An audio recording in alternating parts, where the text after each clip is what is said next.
और जिस तरीक़ा से बता रहे हैं कि गिरफ्तार हुए हैं, तो आपको क्या लगता है आदमी जो कर्म करता है उसका फल मिलता है? साधारण चीज़ है थोड़ी ना कि आप किसी पर टिप्पणी कर देंगे कि अश्लील है, उसका अर्थ भी आपको पता होना चाहिए। सुबह से हम भी सुने हैं कि ऐसा कि मतलब इन लोग का गिरफ्तारी हुआ है, तो होना भी चाहिए मेरे हिसाब से। जिस तरह से लगातार मेरे हिसाब से ये गलत काम किए हैं, गलत का अंजाम जो हुआ है वो तो आप देख ही रहे हैं। अच्छा हुआ है जिसको टारगेट कर रहे नमस्कार, हैं। स्वागत है। आप देख रहे हैं मनचाहा न्यूज़। मैं आपके साथ अंकित सिंह चौहान। आज हम आपको मिलाने वाले हैं बड़े ही खूबसूरत मेहमान से। भोजपुरी के प्रसिद्ध राइटर मुन्ना मोहित जी हैं। इनका स्वागत करते हैं और जानते हैं भोजपुरी में इंडस्ट्रीज़ में सावन की क्या क्या प्रोजेक्ट की तैयारी होने वाली है। और साथ ही मगहिया जवान जिस तरह से आज गिरफ्तार हुए हैं, कल रात्रि में दुर्ग से गिरफ्तारी हुई है और वो लगातार भोजपुरी कलाकारों को टारगेट करते रहते थे, माँ बहनों की गालियाँ देते रहते थे। चलिए मुन्ना मोहित जी से जानते हैं कि वह किस तरह से अपनी प्रतिक्रिया रखते हैं कि भोजपुरी इंडस्ट्रीज़ के ऐसे लोग भी हैं जो हिरासत में जा सकते हैं, जो लगातार भोजपुरी कलाकारों को टारगेट करते रहते हैं। चलिए मेहमान का स्वागत करते हैं। भैया बहुत स्वागत है, कैसे हैं आप? आपके चैनल से देखने वाले जितना भी श्रोता बंधु है सबका स्वागत है मेरे तरफ से। और बड़ी दिन के बाद आपसे मुलाकात हुआ है आज। आप बताइए कि आप कैसे हैं और क्या जानना चाहते हैं? जी, मैं भी बहुत बढ़िया हूँ भैया। सबसे पहले शुरुआत करते हैं खबरों से। कल रात में गिरफ्तारी हुई है मगहिया जवान की, जो लगातार भोजपुरी कलाकारों को टारगेट करते रहते थे। अश्लीलता का भले ही मुहिम छेड़े थे, लेकिन माँ बहनों की गालियाँ उनका देना पेशा हो गया था। आप भोजपुरी इंडस्ट्रीज़ के एक प्रसिद्ध राइटर हैं। आप क्या कहना चाहेंगे उनकी गिरफ्तारी के बाद से, कि जिस तरह से वो कलाकारों को टारगेट करते रहते थे? एक चीज़ जान लीजिए कि कभी भी गंदा चीज़ गंदा से सफाई नहीं होता है। आप अश्लीलता को सफाई करने चले हैं, खुद आप अश्लील हैं, तो वो तो कहने का मतलब स्वच्छ हो ही नहीं सकता है। और जिस तरीक़ा से बता रहे हैं कि गिरफ्तार हुए हैं, तो आपको क्या लगता है आदमी जो कर्म करता है उसका फल मिलता ज़रूर है। तो जैसा उन्होंने किया उनको फल मिला है और ये ऐसा होना चाहिए। अगर भोजपुरी पर कोई भी टिप्पणी करता है अश्लीलता को लेकर के, तो पहले अपना व्यक्तिगत और अपना व्यक्तित्व ऊँचा रखें, तब किसी पर आप कुछ बोल सकते हैं, कह सकते हैं। भोजपुरी इतना साधारण चीज़ है थोड़ी ना कि आप किसी पर टिप्पणी कर देंगे कि अश्लील है, उसका अर्थ भी आपको पता होना चाहिए। हैं? विद्वानों का काम है, साहित्यकारों का काम है आवाज़ उठाना। जिनके जानकारी है वो आवाज़ उठा सकता है। दूसरी चीज़ है, किसी भी क्रिया को आप एक्शन लेंगे, अगर गलत हुआ है, गलत को ही आप एक्शन से ले रहे हैं तो और बढ़ता है, यह कि घटता नहीं है। तो अगर कोई अश्लीलता के विरोध मुहिम छेड़ता है तो उसको साफ़ सुथरा गाना के प्रमोट करना चाहिए। अश्लीलता दब जाएगा वैसे क्या। तो अश्लीलता के हिसाब से मैं बता रहा हूँ कि लोग खुद अपना नाम कमाना चाह रहे थे, जिनका नाम आप बता रहे हैं। हम तो नाम ही नहीं लेना चाहते इस सबका, और उस टाइप के इनका व्यक्तित्व तो नहीं है। आप सुबह से हम भी सुने हैं कि ऐसा कि मतलब इन लोग का गिरफ्तारी हुआ है, तो होना भी चाहिए मेरे हिसाब से। जिस तरह से लगातार वो अश्लीलता का विरोध करते थे, लेकिन भोजपुरी कलाकारों को टारगेट करना उनका पेशा था। भोजपुरी कलाकारों के माँ बहनों की गालियाँ देना वो उनके शब्दों में था। आप क्या कहना चाहेंगे ऐसे लाखों लोग से, या फिर अपने भोजपुरी इंडस्ट्रीज़ के फ़ैन से, जो कलाकारों को बहुत प्यार देते हैं, लेकिन ऐसे लोग भी ऐसी मानसिकता के होते हैं जो भोजपुरी कलाकारों को ही टारगेट करते रहते हैं? इन लोग का अपना खुद नाम कमाना है। बताइए, पवन सिंह, खेसारी लाल जी, कब का कुछ हो सकता है कि गाना में कोई गलती गाए होंगे, उस गाना को आप ला करके समाज में दिखा करके वल्गैरिटी पेश करते हैं और गंदा कमेंट करवाते हैं, तो आप तो पहले गलत आदमी हैं ना जी। ऐसे लोगों को नहीं आना चाहिए भोजपुरी में। और कुछ कलाकार भी हम देख रहे हैं उनका सपोर्ट करते हैं, तो बड़ा निंदनीय है कि अपना ही लोग सपोर्ट करते हैं इन लोगों का।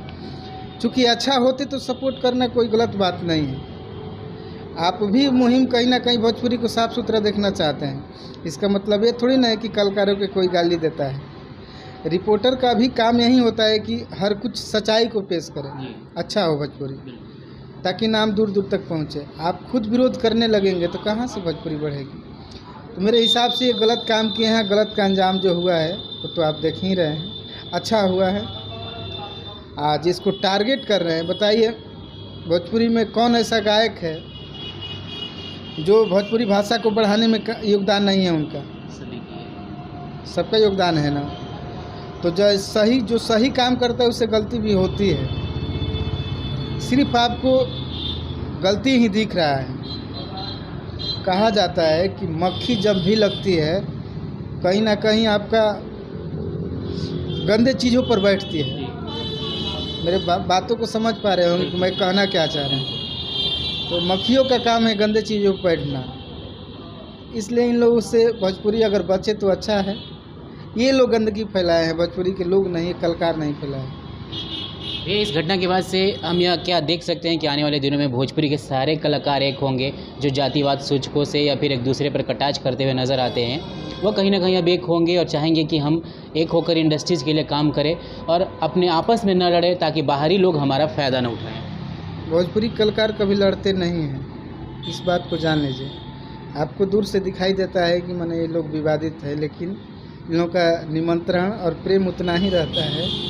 एक कलाकार क्या है ना कि थोड़ा सा इन लोग का जो कैमरा फेस होता है उसमें थोड़ा सा द्वंद्व दिखाया जाएगा तो लोगों की थोड़ा सा ये रहता है कि क्या ये कह रहे हैं। ऐसा नहीं है कि ये लोग अंदर से टूटे हुए हैं चाहे बिछड़े हुए हैं, सब लोग एक है भोजपुरी के।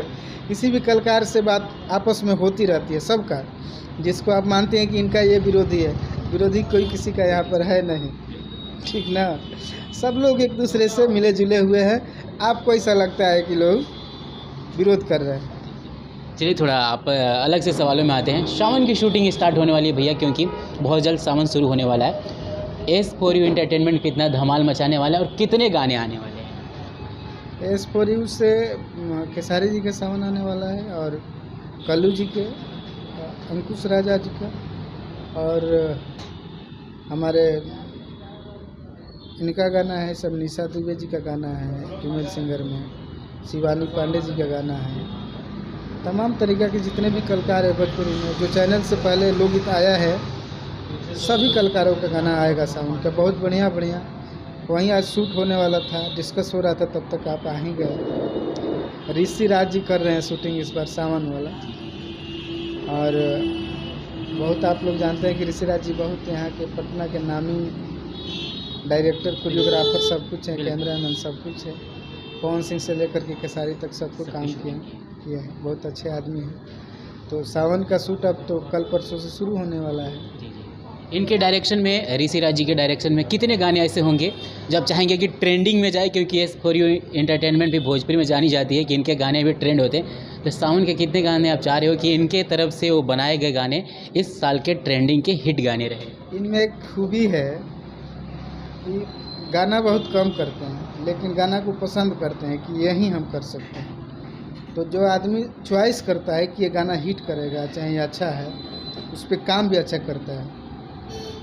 व्यक्ति का कोई भी मन पसंद का जो गाना होता है, चाहे कोई भी काम हो, उसको दिल से करता है। तो इनमें एक खूबी रहा है, हमेशा जब भी पवन जी के साथ काम किए वो हमेशा ट्रेंडिंग में रहे। उस वक्त तो यूट्यूब का ज़माना भी नहीं था, लेकिन हम लोग का ट्रेंडिंग वही माना जाता था कि जो ग्राउंड लेवल पर जो गाना बजने लगे वो ट्रेंड कर गया। उस तरीक़ा से इनका किया हुआ गाना बहुत सारा बजा है, तो वही चल रहा है, इन्हीं से तैयारी चल रही है कि इनका भी कुछ लक्षण जो है बड़ा ये होता है, अच्छा रहता है, लक इनका बहुत साथ देता है, तो काम चल रहा है इसमें।